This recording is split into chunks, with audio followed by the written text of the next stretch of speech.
नमस्कार दोस्तों, आपका स्वागत है newro.com में। और आज हम लोग बात करेंगे कि हमें यूपीएससी प्रिलिमिनरी एग्ज़ाम 2022 के लिए वो कौन से रूल्स जो हैं फॉलो करने चाहिए एग्ज़ाम में भी और अभी से लेके एग्ज़ाम तक। और ये रूल्स जो है मैंने खुद फॉलो किए हैं और इसमें आपको 100% सक्सेस रेट मैंने अचीव किया है।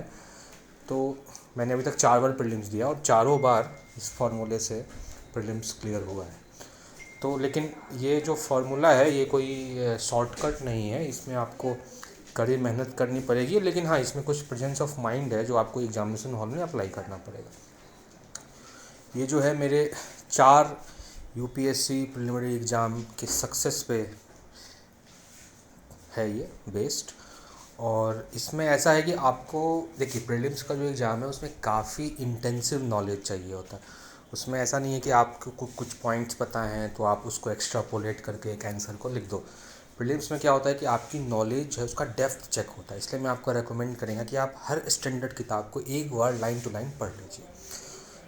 तो पहला यही है कि आप प्रीलिम्स के लिए पढ़िए। प्रीलिम्स क्योंकि ज़्यादातर लोग क्या है मेंस के लिए पढ़ते रहते हैं और वो प्रीलिम्स के लिए नहीं पढ़ते हैं। और उसमें भी बस उन चीज़ों को पढ़िए जो प्रीलिम्स में जिससे पहले क्वेश्चन आ चुके हैं।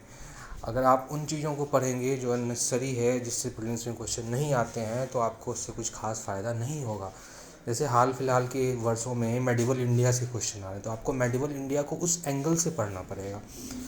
अब क्या है कि आपको एग्जामिनर के माइंड को देखते हुए पढ़ना है।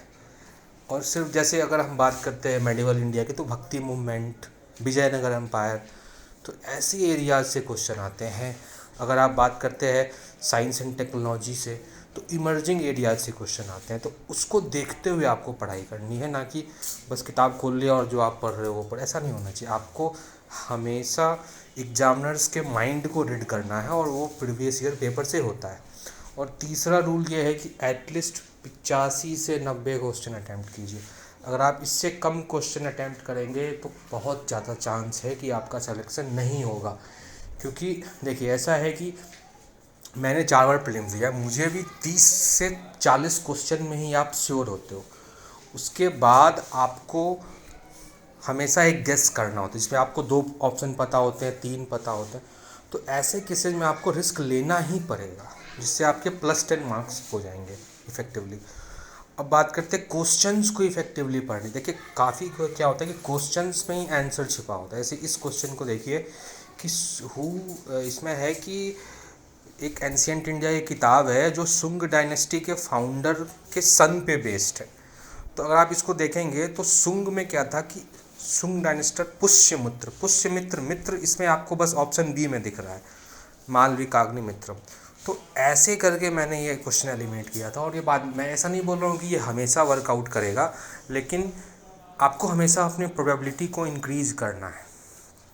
अब दूसरा रूल ये है कि जब एंशिएंट हिस्ट्री या साइंस एंड टेक्नोलॉजी में कोई भी ऐसा यूनिक फैक्ट आए जो आपको नहीं पता है या आपको लगता है ये होना चाहिए या आज वो है, तो आप ऐसा मान लीजिए कि ये करेक्ट ही होगा।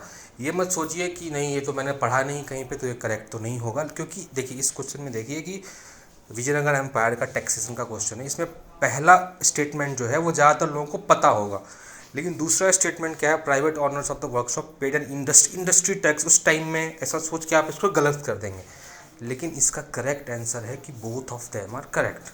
तो इसलिए ऐसे केस में आपको क्या करना है, ऐसे केस में आपको अगर कोई यूनिक फैक्ट पता चलता है, जैसे एक क्वेश्चन बंजारा वाला आया था, बंजारा ट्रेडर्स थे, तो ऐसे केस में आपको यूनिक फैक्ट को एक्सेप्ट करना है।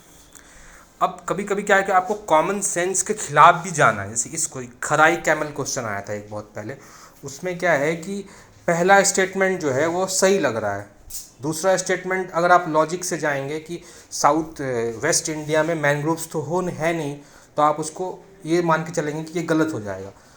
तो इस ऐसे केसेस में कभी कभी आपको लॉजिक के खिलाफ भी जाना। अगर आपको पहला स्टेटमेंट इसमें सही लग रहा है तो दूसरा भी आपको सही मानना पड़ेगा, कभी कभी लॉजिक के खिलाफ जाके। और तीसरा स्टेटमेंट इसलिए गलत होगा क्योंकि अगर कोई एनिमल डोमेस्टिकेटेड नहीं है तो उसको आप एज अ यूज नहीं कर सकते। डोमेस्टिकेटेड होना बहुत ज़रूरी है। अब इस क्वेश्चन को देखते हैं। इसमें क्या है कि स्टेटमेंट बहुत लोगों को पता होगा कि 1 सही है, 2 सही है, 3 नहीं पता है।